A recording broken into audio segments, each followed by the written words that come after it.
네, 감사합니다. 여러분들 이제 그 세메스터가 끝나는 기간이고 또 아픈 친구들도 많이 있는데 이렇게 주일에 또 함께 예배드릴 수 있는 게 축복이고 은혜고 기쁨이고 감사함입니다. 여러분들 어떻게 느끼는지는 잘 모르겠지만 어쨌든 저는 여기서 여러분들에게 설교하는 이 시간이 제일 행복하기는 해요. 네, 일주일 중에 가장 기다려지는 시간이고 가장 의미 있는 시간이고요. 믿으시죠? 안 믿으시는 거 아니죠? 자, 오늘 본문 말씀이 그 베드로전서 5장 1절부터 7절이더라고요. 그래서 저희가 베드로전서 5장 1절부터 6절까지 말씀을 가지고 오늘 좀 말씀을 나눠보겠습니다. 앞에 있는 스크린을 보면서 한번 같이 읽어보시죠. 시작. 나는 여러분 가운데 장로로 있는 이들에게 같은 장로로서 또한 그리스도의 고난의 증인이요 앞으로 나타날 영광을 함께 누릴 사람으로서 권면합니다. 여러분 가운데 있는 하나님의 양떼를 먹이십시오.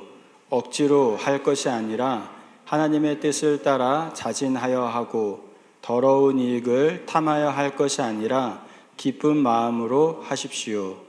여러분은 여러분이 맡은 사람들을 지배하려고 하지 말고 양떼의 모범이 되십시오. 그러면 목자장이 나타나실 때에 변하지 않는 영광의 면류관을 얻을 것입니다. 젊은이 여러분, 이와 같이 여러분도 나이가 많은 이들에게 복종하십시오. 모두가 서로 겸손의 옷을 입으십시오. 하나님께서는 교만한 자를 물리치시고 겸손한 사람에게 은혜를 베푸십니다. 그러므로 여러분은 하나님의 능력의 손 아래로 자기를 낮추십시오. 때가 되면 하나님께서 여러분을 높이실 것입니다. 아멘. 와, 이제 진짜 노안이 왔나 봐요. 저기 있는 게 안 보이네요.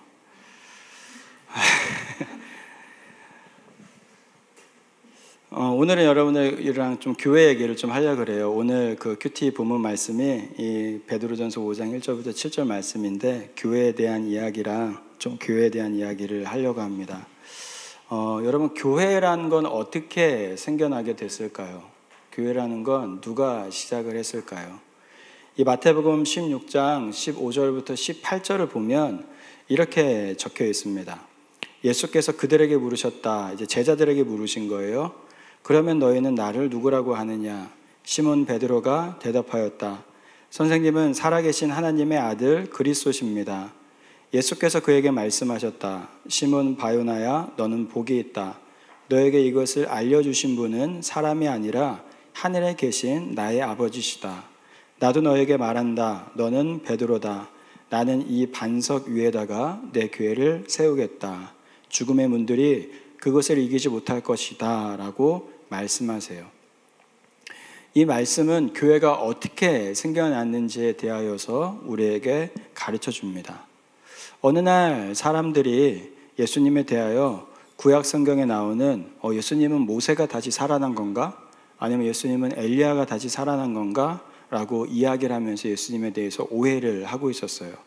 그때 예수님의 제자들에게 너희는 나를 누구라고 생각하느냐라고 질문하시죠. 그리고 그때 제자들 중 한 명인 시몬 베드로가 선생님은 살아계신 하나님의 아들 그리스도이십니다 라고 고백해요. 그리스도라는 것은 메시아로서 기름 부음 받은 사람이라는 표현이죠. 그러자 예수님이 이 베드로를 축복하시면서 베드로에게 이 예수님이 그리스도이시고 하나님의 아들이심을 깨닫고 고백하게 하신 분은 바로 하나님이시다라고 이야기하시면서 그 고백 위에 예수님이 직접 교회를 세우시겠다라고 이야기합니다.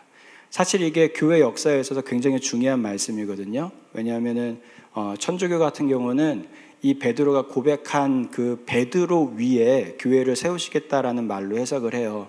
그러다 보니까 이 베드로로부터 쭉 이어져 오는 라인이 교황 라인이에요. 그러다 보니까 천주교는 이 베드로의 라인을 타고 오는 이 교황 위에 교회가 세워지는 거다 보니까 천주교는 이 교황이라는 자리가 굉장히 중요한 거예요. 근데 저희는 예수님이 하신 이 말씀을 베드로 위에 세우시겠다라는 게 아니라 베드로가 한 그 고백 위에 주는 그리스도시고 살아계신 하나님의 아들이십니다라는 그 고백 위에 예수님이 교회를 세우시겠다라고 말씀하신 것으로 이해합니다. 그러다 보니까 그 고백 위에 예수님이 직접 교회를 세우셨다라는 거예요. 그래서 더 많은 사람들이 교회로 와서 변화받고 또 교회 공동체로 모여서 함께 예배하고 주님은 그리스도이십니다. 주님은 하나님의 아들이십니다. 찬양하는 그 교회들을 예수님이 만드셨다라는 거죠. 그리고 그 교회들을 지역마다 예수님이 세우시죠. 그리고 그 지역에 세운 교회들 중에 하나가 우리가 출석하고 있는 이 멜번 새순교회입니다. 그러니 멜번 새순교회는 목사님이 세운 교회도 아니고 장로님이 세운 교회도 아니고 집사님이 세운 교회도 아니고 누가 세웠어요? 예수님이 그리스도는 살아계신 하나님의 아들이십니다 라는 고백 위에 세운 교회예요. 그러다 보니까 이 교회라는 것은 한 가지 특징을 갖습니다. 그게 어떤 거냐면 예수님이 직접 다스리신다라는 거예요. 예수님이 직접 통치하신다라는 거죠. 그래서 예수님이 이 마태복음 23장 8절부터 10절을 보면 제자들에게 이렇게 이야기하셨어요. 그러나 너희는 랍비라는 호칭을 듣지 말아라. 즉 너희는 선생님이라는 호칭을 듣지 말아라. 너희의 선생은 한 분뿐이요 너희는 모두 형제 자매들이다 라고 말씀하셨어요. 교회 내에서는 모두가 형제고 모두가 자매다. 이 하이러키라는 거, 누가 더 위에 있고 누가 더 밑에 있는 거라는 건 교회는 없다.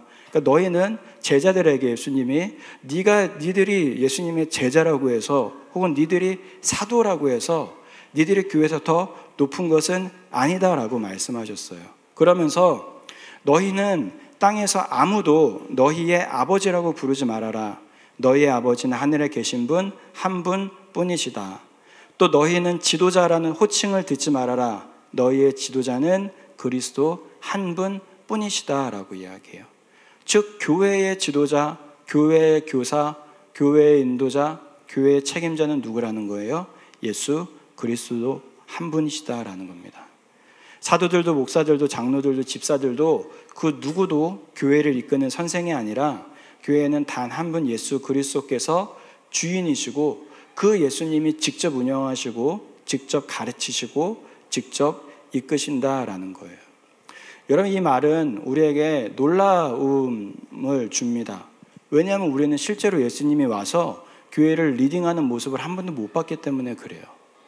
분명히 말씀은 예수님이 직접 다스린다라고 이야기하셨고 예수님이 직접 티칭하시고 예수님이 직접 인도하신다라고 이야기했는데 우리 중 누구도 예수님이 피지컬리 이 세상에 와서 이 교회에 와서 직접 설교하시거나 직접 회의를 인도하시는 모습을 본 적이 없기 때문이죠.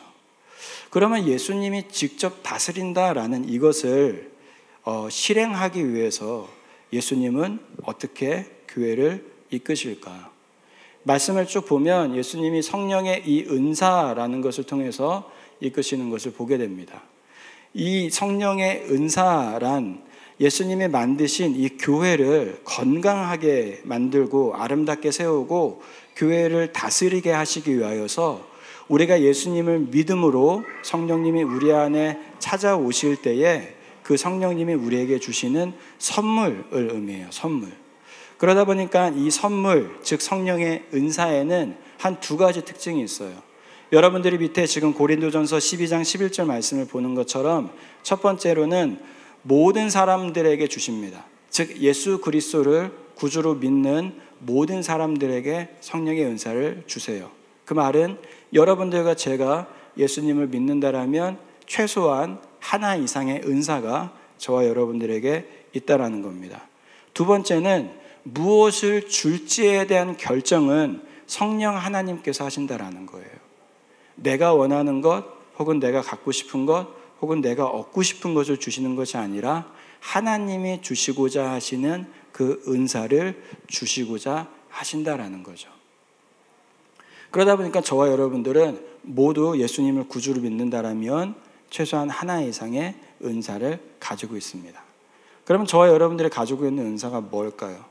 성경에 여러 가지가 있지만 몇 가지를 좀 정리해 볼게요. 여기에 있는 이 리스트는 장로교회에서 가장 보수적인 포지션을 취하고 있는 이 미국의 그레이스 커뮤니티 처치의 그 존 메가더 목사님이라는 분이 있어요.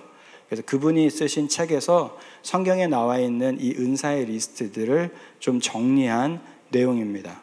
그래서 여기 있는 것을 좀 읽어드리면, 첫 번째는 예언의 은사예요. 이 예언의 은사는 설교를 하거나 성경을 선포하는 은사입니다.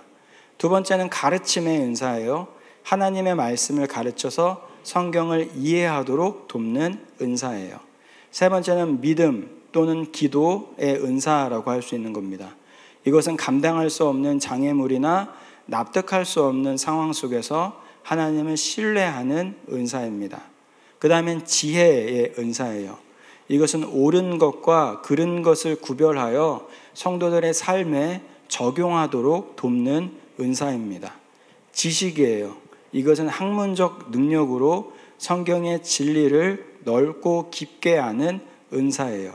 그리고 또 분별의 은사가 있죠. 어떤 것이 성경으로부터 왔는지의 여부를 판단해서 이것이 진리인지 아닌지를 구분하고 교회를 보호하는 그런 은사입니다. 그 다음에 이제 자비의 은사예요. 이것은 영적, 신체적, 정서적 필요를 가진 사람들을 도와줄 수 있는 은사입니다. 그리고 권면의 은사죠. 사람들을 격려하거나 사람들에게 동기를 부여하는 은사예요. 그 다음에 구제의 은사, 교회의 필요에 따라서 음식이나 옷, 돈이나 집 등을 나누어 주는 은사입니다. 또 리더십의 은사가 있어요. 무리를, 이 공동체를 보살피는 은사예요. 돌봄의 은사, 어려움에 처한 사람들을 도움을 주는 은사, 섬김의 은사, 음식을 제공하거나 시설을 관리하는 등 물리적 사역 분야에서 일하는 은사입니다. 이것이 여러분들과 제가 가지고 있는 은사의 리스트다라는 거예요. 그리고 그 은사를 통하여 그 은사를 주신 예수님의 뜻대로 뭐 하는 거예요? 교회를 섬기는 거예요. 그러면 그 섬김을 통해서 어떤 일이 일어납니까? 교회를 예수님이 직접적으로 통치하시는 그 일을 만들어내게 된다라는 거죠. 이것은 여러 번 말씀드린 것처럼 내가 가지고 태어난 재능과는 다른 겁니다. 여러분들이 조금 더 사람들을 돌볼 수 있는 재능을 가지고 태어난 것과 사람들을 돌보는 은사를 받은 것은 달라요. 왜냐하면 이것은 성령 하나님께서 여러분들의 재능과 상관없이, 아까 성령 하나님께서 결정하신다고 그랬잖아요. 성령 하나님께서 여러분들의 재능과 상관없이 성령 하나님께서 주신 거기 때문에 그래요. 예를 들면 저는 즉 이 예언과 가르침, 즉 사람들 앞에서 설교를 하고 이 성경을 가르칠 수 있는 일을 할 수 없는 성격을 가지고 있죠. 저는 앞에 서는 것을 극도로 싫어하는 사람이고 별로 좋아하지 않는 사람이에요. 근데 제가 여러분들 앞에서 설교를 하고 제가 여러분들한테 가르치고 제가 여러분들한테 이야기할 수 있는 이유는 무엇입니까? 그것은 하나님이 주신 은사 때문이다라고 저는 믿어요. 그래서 여러분들이 1대1로 저랑 만나거나 아니면 공동체에서 저를 만나면 우리 목사님 진짜 재미없다 이런 생각 하시죠. 그렇죠? 예. 원래 제가 그래요. 원래. 예. 그런데 그러한 저에게 하나님이 은사를 주셔서 목회자로 세우시고 여러분들에게 말씀을 가르치고 설교를 할 수 있는 은혜를 주신 겁니다. 어떤 사람들은 섬김이라는 걸 통해서 교회에 있는 성도들을 돌보는 일을 너무 잘해요. 물론 선천적으로 그런 거가 타고나신 분들도 있기는 하지만 이것을 은사로 가지고 있는 사람들의 섬김은 달라요. 선천적으로 이 섬김의 재능을 가지고 태어난 사람들은 그냥 위로하고요. 그냥 도와주고 끝나지만 이것을 은사로 가지고 있는 사람들은 이 은사를 주신 예수님을 드러내요. 그 은사를 통해서. 그래서 그 섬김이라는 걸 통해서 그 섬김을 받는 사람이 하나님을 보게 만들어주고요. 예수님을 기억하게 만들어줍니다. 그렇다면 이 은사들 중에 어떤 은사가 더 높은 은사고 어떤 은사가 더 낮은 은사가 있을까라고 한다면 그렇지는 않아요. 모든 은사가 다 동등합니다. 아까 예수님이 제자들에게 너희들은 서로 형제야라고 말씀하셨죠. 그러니까 어떤 은사를 가지고 있던 더 높은 사람 혹은 더 낮은 사람이 존재하지는 않는다라는 거예요. 하지만 이 은사 중에 우리가 조금 더 소중하고 중요하게 여겨야 되는 은사들이 있기는 합니다. 그게 어떤 거냐면 말씀을 가르치고 말씀을 드러내고 말씀을 전하고 말씀을 나타낼 수 있는 그러한 은사예요. 왜요? 그것이 교회에서 우리가 해야 되는 가장 기초적인 일이기 때문에 그러죠. 그래서 어떤 그 신학자가 이런 이야기를 해요. 이 은사들은 모두 다 동일한 위치에 있지만 이 은사 중에는 조금 더 중요하다라고 이야기할 수 있는 것이 있습니다. 그리고 그 이유는 이 고린도전서 12장 28절에 나오는 것처럼 이 사도 바울이 첫째는 사도요, 둘째는 예언자요, 셋째는 교사요, 그리고 다음은 기적을 행하는 은사, 병 고치는 은사, 남을 도와주는 은사, 관리하는 은사, 여러 가지 방언을 말하는 은사, 이렇게 이야기하는 걸로 보아서는 처음에 이 사도로서 은사를 가지고 있었던 사람들이 조금 더 중요한 역할을 하지 않았겠느냐. 둘째로 예언하는 사람들, 셋째로 말씀을 가르치는 이 은사를 가지고 있는 사람들이 조금 더 중요하지 않겠느냐라고 이야기를 하게 됩니다. 그러다 보니 이 교회는 이 말씀을 가르치고 말씀의 뜻대로 다스리는 사람들을 뽑아서 교회의 리더로 만들게 되죠. 그것이 누구냐면 바로 오늘 본문에 나오는 장로라는 사람들이에요. 장로라는 사람들. 이 장로라는 사람들은 리더십과 예언과 가르침, 즉 말씀을 드러내는 이 은사, 그리고 말씀을 가르치는 그 직분을 가지고 있는 사람들입니다. 그래서 이 장로라는 사람들은 말씀을 가르치고 말씀대로 교회를 다스려야 되는 사명과 또 책임감을 가지고 있는 사람들이에요. 근데 이 장로라는 이 직분 안에 두 가지 종류의 장로가 있어요. 하나는 말씀대로 교회를 다스리는 장로입니다. 이 말씀대로 교회를 다스리는 장로는 여러분들이 아는 것처럼 교회에 있는 장로님들이에요. 장로님들. 두 번째는 말씀대로 교회를 다스리는 장로의 역할과 말씀을 가르치는 역할을 하는 장로입니다. 이것을 교회는 목사라고 불러요. 그래서 장로님들은 교회를 말씀대로 다스리는 역할, 목사님은 말씀대로 다스리는 것 플러스 말씀을 가르치는 역할을 갖게 됩니다. 그래서 성경은 이 장로들에 대해서 되게 관심이 많아요. 그래서 이 장로들을 뽑을 때 여기 여러분들이 보는 것처럼 최소한 이러한 자격이 있는 사람들이 장로를 해야 된다라고 이야기해요. 여러분들을 위해서 잠깐 읽어드리면 이렇게 됩니다. 여기서 overseer라는 이 단어가 장로라는 표현이거든요. 이 말씀을 읽어드릴게요. 자, 어떤 사람이 감독의 직분을 맡고 싶어하면 그는 훌륭한 일을 바란다고 하겠습니다. 그러므로 감독은, 즉 장로는 책망할 것이 없으며 한 아내의 남편이며 절제하며 신중하며 단정하며 나그네를 대접하며 가르치기를 잘하며 술을 즐기지 아니하며 난폭하지 아니하고 너그러우며 다투지 아니하며 돈을 사랑하지 아니하며 자기 가정을 잘 다스리며 언제나 위엄을 가지고 자녀들을 순종하게 하는 사람이라야 합니다. 자기 가정을 다스릴 줄 모르는 사람이 어떻게 하나님의 교회를 돌볼 수 있겠습니까? 또 새로 입교한 사람도 안 됩니다. 그리하면 그가 교만해져서 마귀가 받을 심판에 떨어질 위험이 있습니다. 감독은 또한 교회 밖의 사람들에게도 좋은 평판을 받은 사람이라야 합니다. 그래야 그가 비방을 받지 않으며 악마의 올무에 걸리지 않을 것입니다. 라고 이야기해요. 그렇게 이 장로라는 사람들은 교회를 예수님의 뜻대로 세워나가는 일을 하게 됩니다.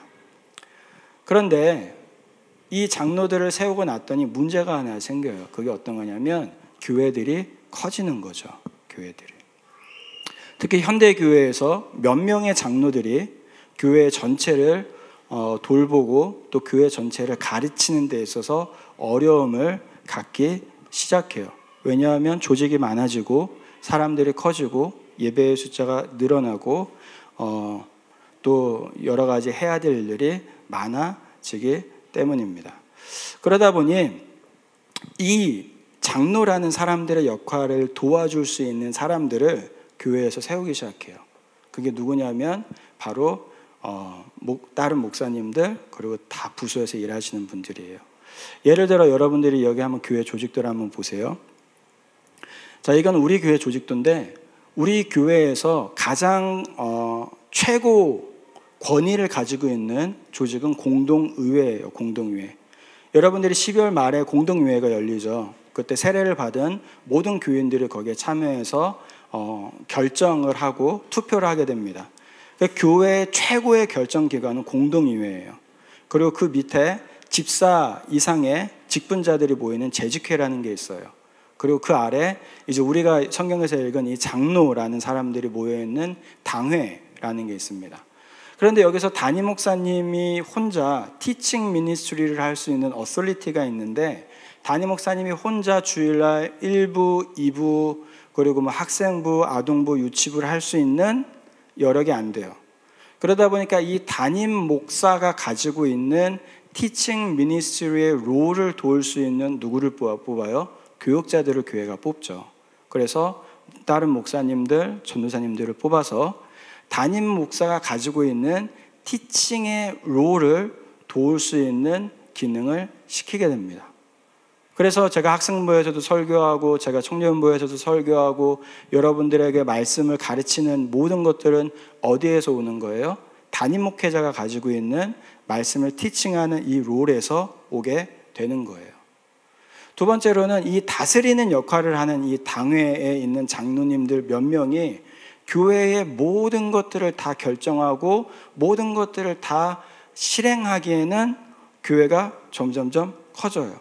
그러다 보니까 그 당회 아래에 교회가 뭐를 만들어요?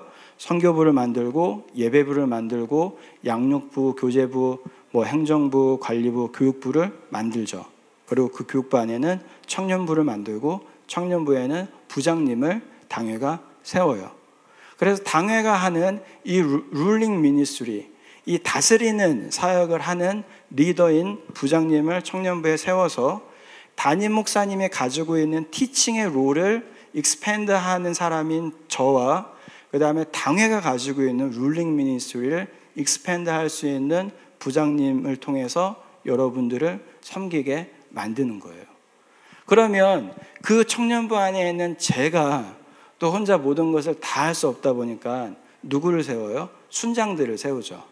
그래서 여러분들을 돌보고 여러분들을 위해서 기도하고 여러분들을 함께 해야 되는 역할들을 순장들이 저와 나눠서 하게 돼요. 동시에 팀장들이 또 여러분들과 함께 선교해야 되고 섬겨야 되는 일들을 저와 함께 하게 됩니다. 또 부장님이 이 룰링 미니스트리와 연결된 일들을 모두 할 수 없으니까 또 부장님과 함께 누구를 우리가 세워요? 임원들을 세우죠. 그래서 이 임원들이라는 역할은 이 당회가 가지고 있는 이 룰링 미니스트리의 역할들을 쭉 가지고 내려와서 이 행정적이고 또 치리적인 부분들을 관장하게 되는 거예요. 그것이 이제 현대 교회에 우리가 가지고 있는 이 조직입니다. 그런데 오늘 사도 베드로가 뭐라 그러냐면 그 조직에 있는 리더들에게, 즉 장로들에게, 그 조직에 있는 리더들이고 장로들인 여러분들은 이렇게 행동해야 됩니다 라고 이야기해요.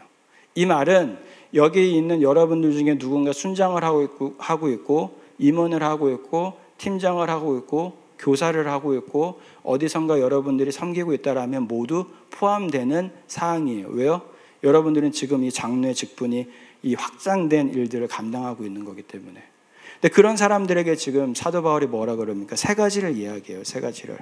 첫 번째는 억지로 하지 말고 자발적으로 하고, 두 번째는 그 이익을 탐하지 말고 기쁨으로 섬기고, 세 번째는 사람을 지배하지 말고 모범이 되라라는 거예요. 이것이 교회 리더십들을 향해서 사도 베드로가 이야기하는 겁니다. 여기는 저에게, 부장님에게, 우리 청년 리더들에게 오늘 베드로가 찾아와서 여러분들에게 이야기하는 거예요. 여러분 억지로 하지 마십시오.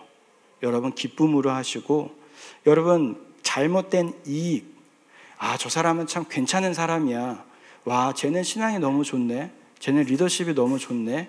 와, 제가 임원하니까, 제가 순장하니까, 와, 쟤는 하니까 우리가 너무 좋네? 이러한 이야기를 듣기 위해서 하나님 앞에서 자발적으로 내가 순종하고 섬기기 위한 것이 아니라 또 다른 베네핏, 여러분들한테 그게 파이낸셜리 갈 일은 별로 없잖아요. 그렇죠? 여러분들에게 따르게 갈 수 있는 것들은 사람들의 인정이죠. 사람들의 인정. 그것을 위해서 하지 말고, 세 번째는 이제 다스리지 말라는 거예요. 다스리지 말라. 왜요? 그것이 아니라 모범이 되라라는 거죠. 왜 이러한 태도를 원할까? 가장 위에 보면 뭐라 그러냐면요, 저 한 단어 때문에 그래요. 우리가 리딩하고 있는 이 사람들은 우리의 양이에요? 하나님의 양이에요? 하나님의 양이에요. 여러분들이 교사로서 섬기고 있는 학생들, 여러분들이 리더로서 섬기고 있는 청년들, 여러분들이 어디선가 어떤 결정권을 가지고 섬기는 모든 사람들은 다 누구예요? 하나님의 양이에요. 내 사람이 아니라, 내가 이 사람을 룰링하는 게 아니라, 내가 이 사람을 컨트롤할 수 있는 포지션이 아니라 누가 대장이라는 거예요? 예수님, 하나님이 대장이라는 거죠. 아까 말씀드렸잖아요. 원래 교회는 예수님이 다스리시는 거예요. 그런데 그 예수님의 다스리심을 사람들에게 은사라는 것을 선물로 주셔서 이 은사를 통해서 섬기게 만드셨어요.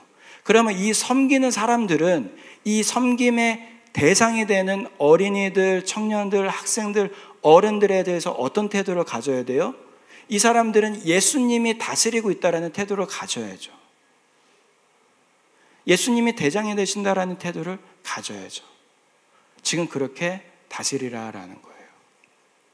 저희가 이번 주 토요일날, 주일날 청년 리더들과 함께 리트릿을 하거든요. 그래서 맛있는 거 먹을 거예요. 네. 근데 이 얘기를 좀 할 거예요. 이 얘기. 과연 우리 청년에 있는 리더십들이, 우리 리더들이 예수님을 드러내고 있는가에 대해서 우리가 좀 얘기를 하려고 그래요. 왜냐하면 우리의 양이 아닌데 여러분들은 제 양이 아니잖아요. 그렇죠? 근데 우리가 과연 예수님의 사람들을 대하고 있는 것처럼 우리가 리딩을 하고 있는가, 섬기고 있는가에 대해서 이야기를 좀 나눠보려고 그래요. 그래서 여러분들이 어떤 포지션에 있던 어떤 역할을 하든 상관없이 이 말씀을 꼭 기억하시기 바랍니다. 자발적으로 하고 기쁨으로 하고 사람들을 다스리려고 하는 게 아니라 사람들에게 모범이 되고 그들을 섬기라라는 거예요. 여러분, 이 세 단어를 한 가지로 표현하면은 사실 이렇습니다. 예수님이 가지고 있는 리더십을 닮으라라는 이야기예요. 예수님이 가지고 있는 리더십을 닮으라. 여러분, 이 세 단어가 예수님이 가지고 있으셨던 태도였어요. 예수님은 자발적으로 이 땅에 오셨죠. 그리고 섬김을 받지 않고 섬기기 위해서 오셨어요. 그리고 사람들을 지배하지 않으시고 오히려 모범을 보여주셨어요. 기도하는 모범, 하나님을 예배하는 모범, 하나님께 순종하는 모범을 보여주셨어요.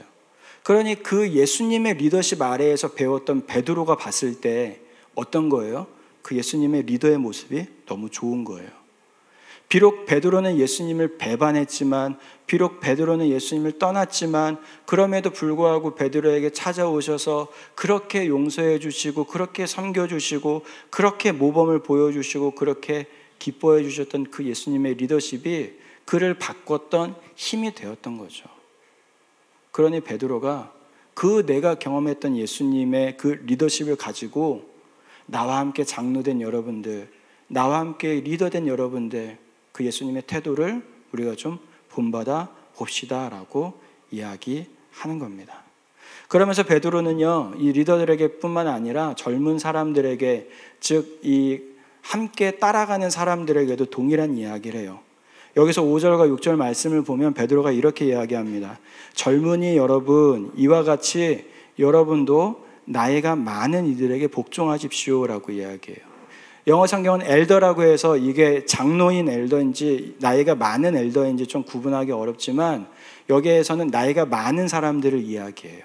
즉 여러분들이 교회에서 좀 더 나이가 많은 사람들, 다시 이야기하면 여러분들이 존중해줘야 되는 사람들, 여러분들이 섬겨줘야 되는 사람들, 여러분들이 인정해줘야 되는 사람들에게 뭐 하라는 거예요?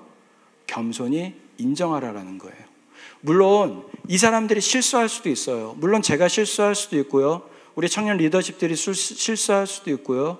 교회 리더십들이 실수할 수도 있습니다. 그런데 말씀은 뭐라 그러냐면 그럼에도 불구하고 이 사람들이 실수하든 실수하지 않든 상관없이 여러분들은 겸손하게 여러분들보다 나이가 많은 사람들, 여러분들보다 더 리더십에 있는 사람들, 또 여러분들이 배려해 줘야 되는 사람들을 향해서 겸손하게 행동하라라고 이야기해요.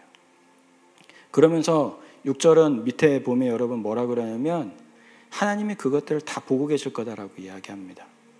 여러분들이 비록 이 사람이 존중받을 만한 일을 하지 않았음에도 불구하고 여러분들이 이 사람을 존중해 줄 때 그것들을 하나님이 다 보고 계실 거다라고 이야기해요. 그러면서 하나님이 때가 되었을 때에 내가 너도 높여줄게.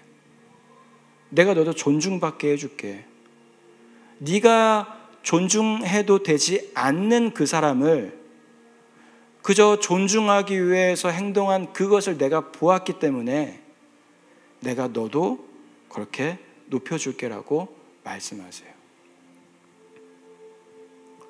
여러분, 베드로전서는 지금 우리가 지난주에 본 것처럼 언제 쓰여져요? 그리스도인들이 굉장히 큰 핍박을 받을 때 쓰여지는 겁니다.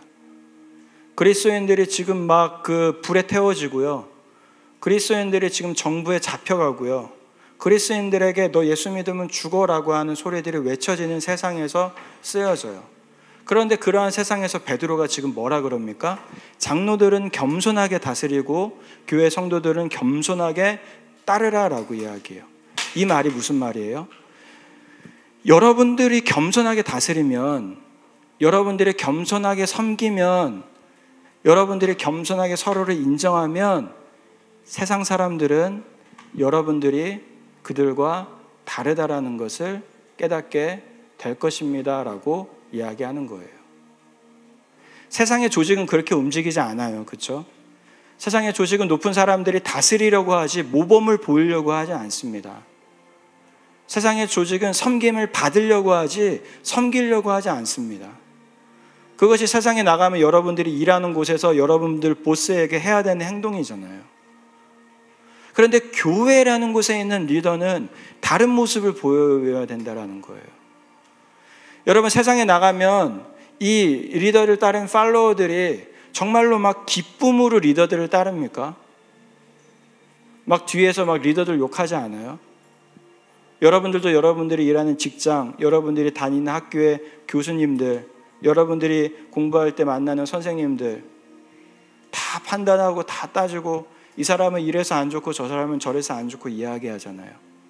그런데 그때 교회 공동체라는 곳에서 그런 이야기가 오고 가지 않고 비록 능력이 없는 사람이 리더에 올랐는데, 비록 능력이 없는 사람이 교회를 다니는데 그 사람을 교회 성도들이 리스펙트 해주고 존중해주고 순종해주고 겸손하게 대해준다고 생각해 보세요. 여러분, 그러면 세상 사람들이 봤을 때 그 공동체가 여러분 어떻게 보이겠습니까? 무언가 그들과 달라 보이지 않겠어요? 무언가 그들이 봤을 때 매력적으로 보이지 않겠습니까? 아, 교회에 가면 무언가 다른 것이 있구나라고 여러분 생각되지 않겠습니까? 오늘 베드로가 그 얘기하는 거예요. 세상과는 다른 조직을 만드십시오. 우리는 회사처럼 경영하는 사람들이 아닙니다. 우리는 회사처럼 이익을 만들어내는 사람들이 아니에요. 우리는 회사처럼 이 종교를 팔아서 더 많은 사람들이 교회를 오게 만들기 위한 사람들이 아니다라는 거예요.